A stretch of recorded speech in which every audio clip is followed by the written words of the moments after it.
All right, the meeting will now come to order. Will the reporter please lead us in the pledge of allegiance and the 4-H pledge? Everybody stand up.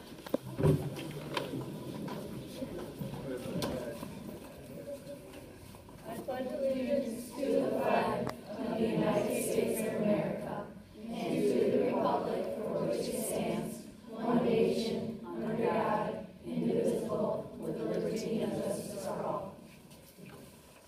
I pledge my head to clear thinking, my heart to great loyalty, my hands to righteous service, my health to better living, my love, my community, my country, and my world.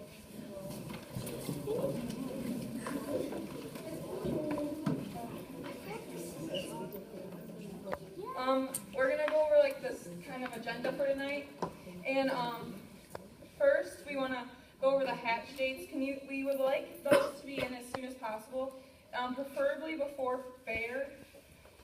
It makes it just easier so you don't have to carry your weigh-in slips, and then just it's a lot more organized and we're more prepared. You can give those to Don Bouldry once you get those in, or MSU Extension office. Yes. So for the proof of hatch dates, we do have a binder that we are collecting them in. We have had a few of you guys turn them in.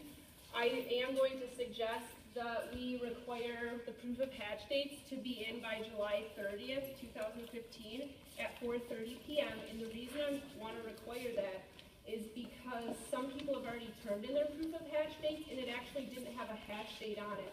So I was able to call the hatchery and get them to send me the proof of hatch date.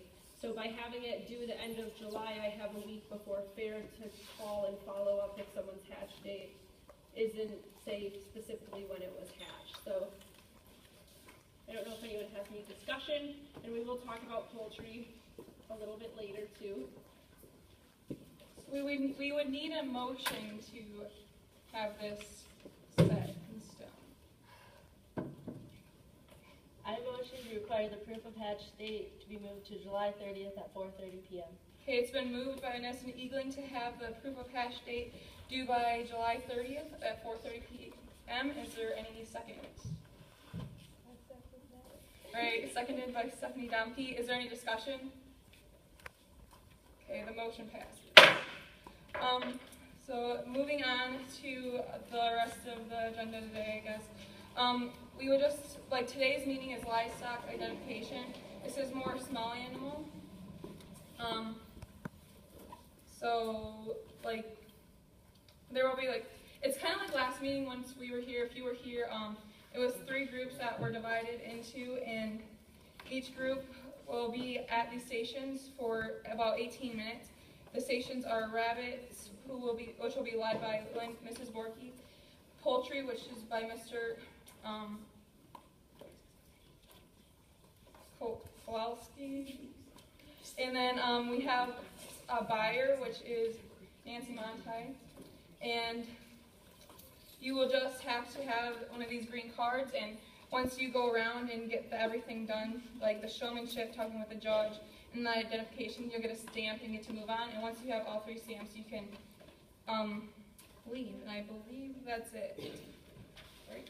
Yep, so you'll move in groups like you did at the last Market Club meeting, so your whole group will move on at a time. Make sure you sign in. If there was an orange dot by your name, it means you turned in a card, but you didn't sign in, or you didn't put your name on your card. So make sure you do both, okay, because we do cross-reference it just in case someone did miss, but we don't want to have that happen tonight.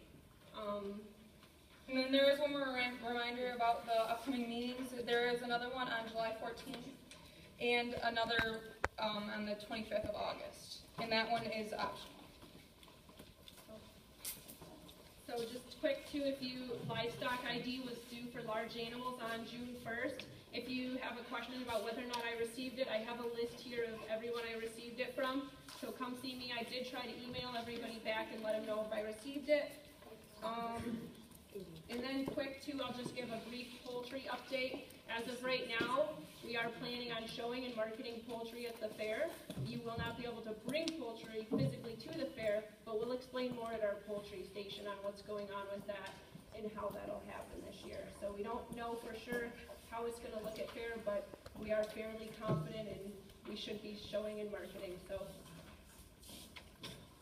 That's all I have. Okay, so we can